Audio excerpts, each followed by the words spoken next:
Well, welcome to the Redmen TV. It is the Uncensored match build-up show. I am joined by James, by Ross and by Simon for this one ahead of Liverpool travelling to Burnley on Saturday, 5:30 kick-off. James, we'll start with you. This is a big opportunity for Liverpool to go into the international break with 12 points out of 12, isn't it? Yeah, definitely. You know, it's a huge game in many senses because at the end of the day, we've had a great start to the season. You want to continue that. Do you know what I mean? You want to stay consistent. You want to stay on top form. You don't want to be dropping any points before the international break. You want to go into that with positive thinking going into, you know, after the international break. And also, it's just a game that you look at and you think we can definitely win this based on the first three. This is an unusual game with Burnley in some respects, Ross. And for me, you know, when we're going into games at the weekend, we've had two games. We've had a midweek game, a Champions League game, something like that. Burnley are playing in the EFL Cup tonight against Sunderland at home. Now, I know that they're going to field largely a changed lineup, but they're still going to have to deal with that. They're still not going to be able to look at Liverpool tactically and give the players everything that they need going into this. Is that advantage Liverpool from the get-go, never mind that we've got better players than them? Yeah, definitely. I think it's nice to be on the other side of that coin, isn't it? You know, James already mentioned we had a tough start to the season, the Chelsea game, City game. You're already behind people in that sense, and we've seen what it's like at the Arsenal game when everyone's rested and fresh. You know, that gives us better options in terms of team selection, how we come against Burnley, more time for research, training, whereas Burnley they've got to focus on Sunderland, and then they've got a pretty quick turnaround within the space of 2 days. They might end up playing more first teamers than they want to, depending on how the game goes, or they can take people off. But I think, you know, having the energy that we use going into the Burnley game and having the better players is an advantage, but the fact that we've got extra rest and sound, I'm all down for it, but it's more pressure on us to win in that sense, I think. Yeah. Si, do you think there's any need for Liverpool to rest players at all in this game? No, not at all. We've had a week break and we've got an international break going into it, and now the players will be going away, but I don't think we worry about that. I don't think Klopp really worries about when those international players are going to be playing. I think he knows that he'd rather not be playing them games, and so I think he kind of puts it out of his mind a little bit and just goes, yeah, we've had a week's break. I'm going to play my strongest team that I believe for this game, which might not necessarily be the team that he played against Arsenal last week. But yeah, I don't think he'll be worrying too much. We saw Lallana last time out against Burnley, didn't we? And he had a barnstorming game against them. And in fact, the next week he was rested, wasn't he? And everyone was fuming and stuff. Are you thinking that Klopp might come out with a bit of a surprise like that? I don't think it'll be Lallana. No, I wouldn't be surprised to see Chamberlain play. Because I think we saw him have a good game against Southampton. He's had a week off, and now I think the midfield that played against Arsenal, the Fabinho, Gini, Henderson, I think that he might try and get something a little that drives you forward a little bit more in there rather than the engine room that we saw last week. And I think we're all expecting Burnley to play a low block side again, like they always do against us. What's interesting is actually if you watched Burnley's first game of the season, they beat Southampton 3-0. They actually played some quite expansive football, I think. I was talking to Vizzy, who's a Burnley fan. He was telling me that actually against the top six sides, they are very much the Burnley that we've seen over the last few years and stuff, but they are starting to play a little bit more football. They've got better footballers now, and they've got players certainly like Ashley Barnes, who's in great form right now, that Liverpool will need to worry about. Yeah, 100%. I mean, they're very known for being quite a physical team. You know, they want to get at you, they want to have it with you, but they have been able to now implement a bit more flair into the game, a bit more skill, a bit more quality, and that's something that we do need to be aware of. Obviously, Barnes as well, that's someone that you've got to make sure that you've just got on lockdown. But we've just played Arsenal, we've just played against Pepe, Aubameyang and Lacazette when they came on. We've done fine against them. We should be fine against Barnes as well. Just, do you know what I mean? Obviously, fingers touched so much wood, it's unbelievable. But Barnes, on paper, is not as good as them players. Yeah. Therefore, obviously, but that's what I mean. No, we need to just keep an eye out on him, make sure he doesn't try and sneak in one, do you know what I mean? But how do you feel Liverpool do against Burnley over the last couple of years? I think probably argue they've been a bit of a bogey side, haven't they? I think kind of scraped past them. I think in recent years we've developed so much as a squad, haven't we? And we've got different options and stuff. You throw back to we need the Ragnar Klavan to save our skin towards the end of that. I think we're so much better. And it's a good time to play them at the start of the season. I don't think you should rest anyone from the weekend, in my opinion. I think you should go full throttle. You can argue Chamberlain, chuck him in there, but Klopp normally rotates people after the first international break, doesn't he?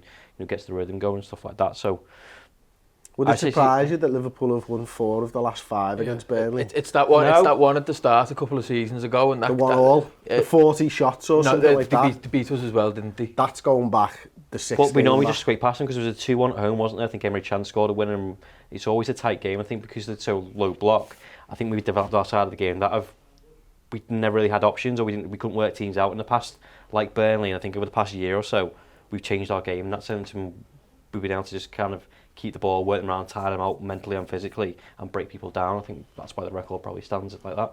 Yeah, no, I mean, Liverpool, you know, we beat them 4-2 last time, 3-1 the time before that. We've started to score goals against Burnley, but, you know, we can't take them for granted at all, can we, Si? We know what a Sean Dyche side does. No, and even though we beat them last season, they weren't easy games. And I know we scored goals, but I remember the away one, especially. It's the one that Trent got injured in. It was a proper battle. I think it was early December. You could see it was a proper battle of a game, and I think 3-1 probably flatters us a little bit, and then the same. I think I remember the 4-2. It was sort of in the running last year when Alana played well. That was a tough game. I think Burnley causes problems in that game, and I think they'll cause problems at the weekend as well, especially away. You know what they're going to try and do, as I said. Then they're going to battle. They're going to be physical. They're going to try and make life hard for Mane and Salah, who've been and Firmino, who've been in great form. They're going to try and rough them around a little bit. But I think we've got the qualities all over the pitch to come through. Before we move on, I want to bring your attention to the Reds news roundup over on the redmentv.com. 45 minutes to an hour long show every single week. It's just out on the website. It's a fantastic show. Here's a little clip about Matip's new contract. James Pearce was saying yesterday that basically his deal actually runs out at the end of this season, which I wasn't aware of. Obviously, he signed in 2016. He was a free. He's turning out to be one hell of a free transfer now. But obviously, his uptake in form over the last, let's say, 8 months, you know, since Gomez got himself injured, you know, last Christmas, has been absolutely fantastic. And I suppose he would almost be the first one on the list right now to tie down to a new contract, given his current contract situation and given how well he's played to deserve one. Yeah, 100%. I mean, I said it the other day on one of my videos that Joel Matip is probably the most underrated player in the Premier League. Or at least in the Liverpool squad anyway, because you don't really hear him being talked about in the job that he puts in. The fact he's arguably, obviously people will debate about this, he's arguably been in better form than Van Dijk since towards the end of last season, do you know what I mean? He's been brilliant, and he does deserve a new contract, and I feel like at this moment in time, that's the most, you know, you say is true. Yeah. The fact about his contract ending at the end of the season, then that's something that we need to go straight on, because we need a player like him. You know, Joe Gomez, as good as he is a very good player, and I can't wait to see how good he can get, because he's got the attributes of being a great centre-back. You know, he's got pace, he's got strength, he's a tall lad, he's a big fella, do you know what I mean? He's a good player, but Matip right now is what we need. He is the answer, while Joe Gomez continues to develop. So there you go, we covered loads of other stuff as well. We obviously spoke about Klopp's sabbatical, Virgil van Dijk's new contract, really great show, £5 a month, first month is free. Get over there, check it out. If you like video, if you like audio, you can have it all as video, as podcasts, into your podcast player, your native podcast player. So get over there, do check that one out. James, Firmino has 3 in his last 2 against Burnley. Mane has 3 in 3. Isn't he great as well? They're all brilliant. Our whole front three is just boss, aren't they? I mean, that's the thing. Obviously, Ashley Barnes can come and he could score. He's a good player. He has an eye for goal. But at the end of the day, like Shai said, the last few times we've been there, we haven't played that well, but we've been able to score a lot of goals. It's been a close game, but that's the difference when you have a front three like what we've got. Firmino against Arsenal was just immense and should be coming into this game. He should anyway, but he should be coming into this game with just high on confidence. And I believe he could bag a few this game 100%, but all of them could. They're all brilliant players. The main talking point, I suppose, is there's a talking point about Matip. We just mentioned he's got a new contract and stuff. Yeah. Ross, are you thinking that Matip is just going to keep his place now, or is Joe Gomez going to be rotated into the side? I think it depends on the fixture schedule. He's playing 2-3 games a week. I think you should be rotating him into there, but why would you drop Joel Matip? He's been in fine form. He had another good game against Arsenal. Contracts there, confidence behind him. He also got Joe Gomez. You know, he got injured last time at Burnley, didn't he? You know, the psychological thing of maybe it's in the back of his mind. Last time I was here, I got injured. Just leave him out for this one, and you know, just save him for Newcastle maybe. Let Joe have his international break, come back, and that's when you start playing Gomez. What about the midfield then, Si? You touched on it briefly before, mate. Who are the starters that you'd go with in the middle of the park? I think Fabinho starts every game as long as he's fit and he's feeling sharp. Fabinho starts every game in that 6. I think Henderson, similar to what you've just said about Matip, I don't think he can be dropped at the minute. I think he's been that good. And to be fair, Gini's been brilliant as well. But as I say, I think he'd like to get Chamberlain into the side somehow. And I think Gini's probably the one of the three that comes out of it. Gini's played the most minutes of all midfielders in the Premier League. Obviously, I can't remember who played in the Super Cup and the Community Shield now and how many minutes they all got in that one. But certainly in the Premier League, Gini has. It's my query on if Gini comes outside is Oxlade-Chamberlain feels like the right-sided centre-mid to me. Do you think that's a fair assessment? Yeah. Then does Henderson move to the left? I think so, yeah. You'd move him there? Yeah, I think he can do it. I'm pretty sure since he's come into this more advanced role, I might be wrong, but I think he has played on the left at least once or twice, even if it's just coming on as a sub. And I think he can do it. I think he's shown he's got the game intelligence to go and play either side. He's decent enough on his left foot as well, so I don't think that'll cause him too much of a problem. You wouldn't think Oxlade-Chamberlain could be better on the left and keep Hendo on the right? I'd put Chamberlain there. I think it might be just looking on the goals that he scored from that position, just like the image you've got in his head of him driving forward on that right hand side and then hitting one into the left hand corner from his right. But it's the fact that he can look up and he can pass the ball over to Salah, and I think he's good if he overlaps onto Salah and maybe gets a cross in and stuff like that as well. I think Chamberlain will do better on the. I think Henderson will do better on the left than Chamberlain would, and I think Chamberlain's more. That makes sense to me. Does anyone agree with that? Disagree? Yeah, definitely. I disagree. I think. Well, I get why. I do get it, but I think Chamberlain's come back from a massive injury. I'm not sure Burnley's the best team you want to be playing it. Throw tackles in. You know, he's going to be susceptible to another injury there. Yeah, so he wouldn't do that. And he talked about the physicality of them before. Gini Wijnaldum's the perfect person for that. He saw against Arsenal. Yeah. He's the best at shielding the ball out, being strong, getting the ball out, having a bit of composure about himself now as well. And in tight situations, I think you get that against Burnley. I think you just go with the flow. Is there any opportunity for Milner here, James? Do you know what? I don't see why not. You know, you looked at his part in the team last season. We were all looking at him like, oh my God, Milner's like, he's boss, isn't he? Like, and he is. He's a great player. He can do a solid job for your team. And to be honest, I think in this type of a game, you could do with a player like Milner, his experience, his intelligence in the game.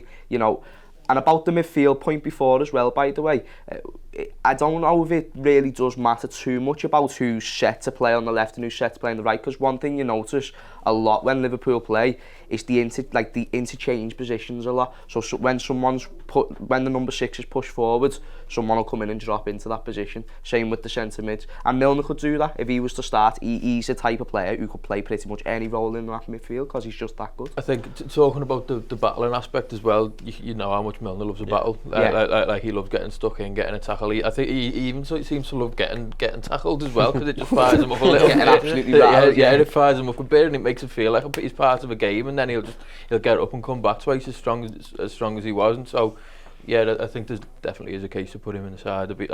I certainly wouldn't be disappointed if I seen him on the side. Anyone that we've not mentioned that you think's worth a little shout here, like? No, Milner. You've got to wonder where Shaqiri gets his game time, to be honest. But why would you drop any of the front three? I was surprised Shaqiri didn't come on against Arsenal, to be honest with you. He brought Lallana on with about 20 minutes to go, didn't he? And I think that shows that Lallana's the one he wants to get minutes into his legs rather than Shaqiri, and he was injured for most of pre-season as well. So it is.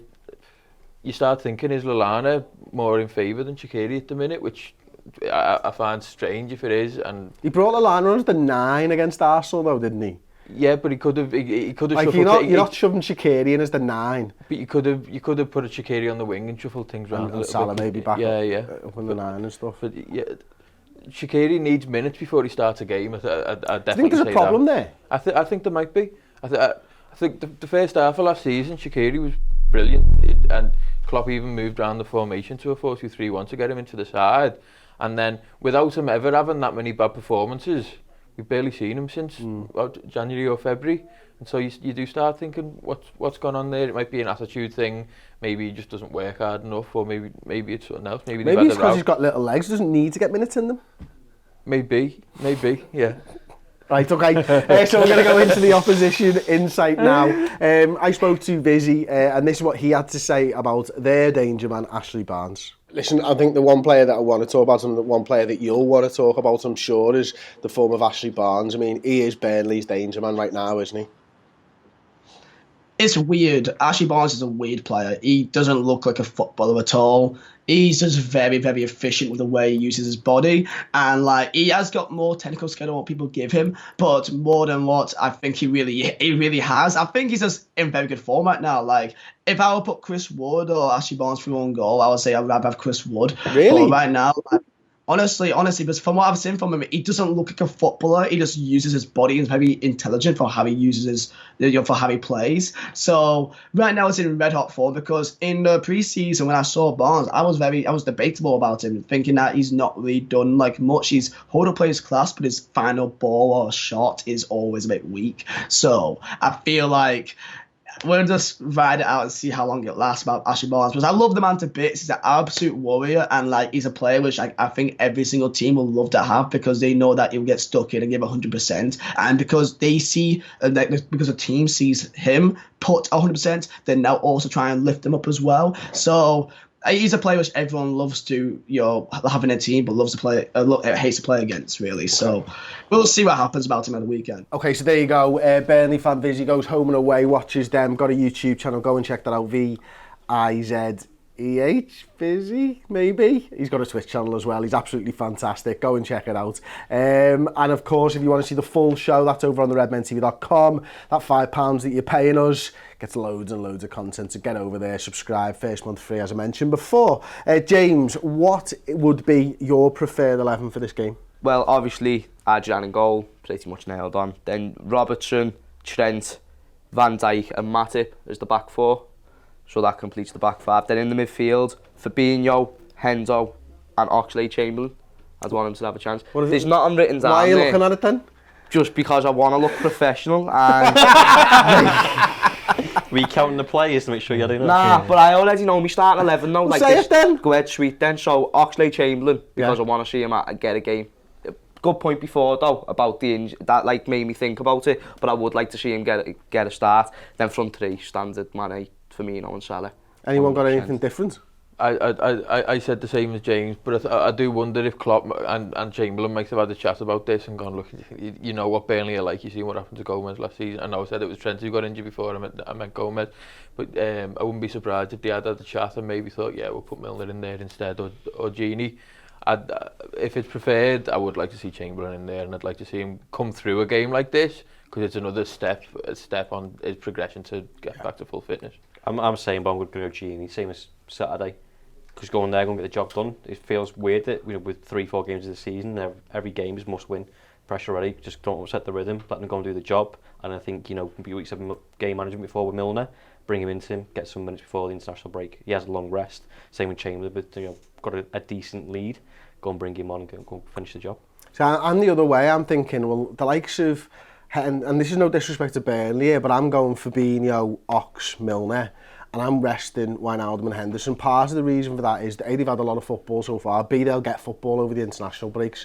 Chamberlain ain't going to get any football over the international break. So you're looking at maybe a month, give or take, before he has a game of footy. I don't think that's good for him, personally. And James Milner's retired as well. So for him, it could be another couple of weeks before he gets a game. So I'm like, just get them in, get them some minutes now so that they're not having to get back up to match fitness when we need them, when the games are coming thick and fast. Yeah. That's the way that I'm looking at it. And I think they've got the tools there to go and put Burnley to the sword anyway. And front three. Like. How many international games are there? And what is it this time? I don't usually know, two. man. There's Usually two. Yeah. Is it the Nations League now, is it? I don't know. They've had that. Is it not Euro qualifiers? I don't know, mate. I Probably don't know. would. It might be friendly. Well, why can't you I love the fact that people think we're anymore? putting this shit on, by the way. Yeah. We have genuinely no clue. Have you seen how confused I look right now? I didn't know till this morning there was an international break.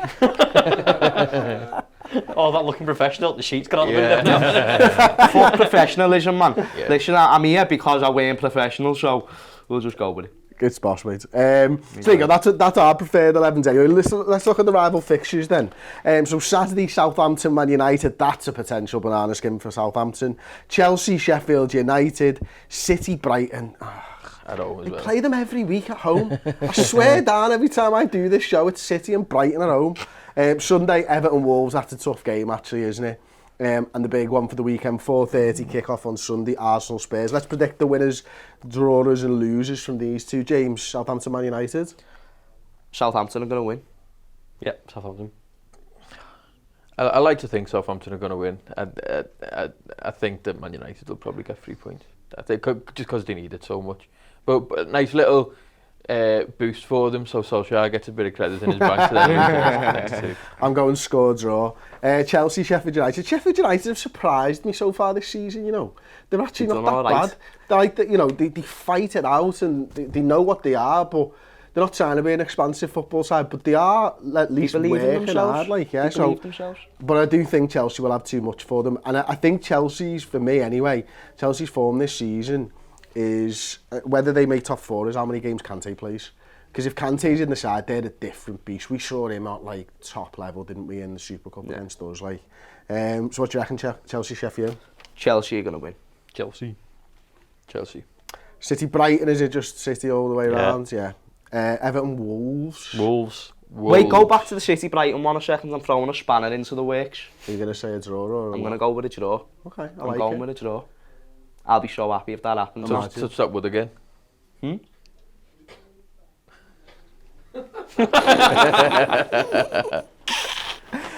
Wolves. Wolves, yeah. And Arsenal, Spurs. Draw.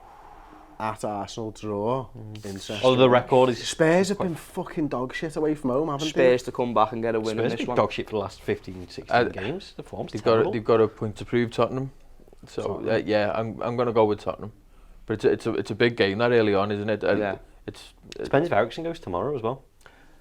They reckon he's going to stay now, don't they? Oh, did he? That's what I read a couple of days ago. Like, I've not seen anything since, to be honest. But I thought he'd had the better, Daniel Levy, at the beginning. But it doesn't look like any bid from Real Madrid has ever come. They're fucked if he goes. Yeah. Do you reckon? Yeah, I reckon they need because they're in struggling form anyway with Eriksen. And imagine losing your star player. You saw how we capitulated when Suarez went. It happens when you sell your big players. Especially, look what happened when they sold Gareth Bale. It's not a position that's short in though, is it?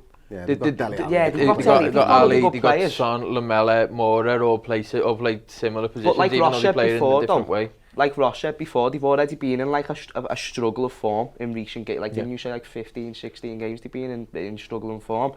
Without your star man, like Eriksen is the boy. Like, when you think of Tottenham, you think of Eriksen because he's a star player. He's a world-class player, and if you lose that extra bit of oomph in your side, and you need that extra bit of oomph when it comes to playing teams like Arsenal. Harry Kane's got a VAR pen, by the way, in this game. I think it's nailed on after last week. Harry Kane is ready. And what? David Luiz, definitely. Well, there you go then. Thank you very much for joining us, gentlemen, for the Uncensored Match build-up show. Leave us your thoughts in the comments section below, and we'll see you next time for score predictions right now.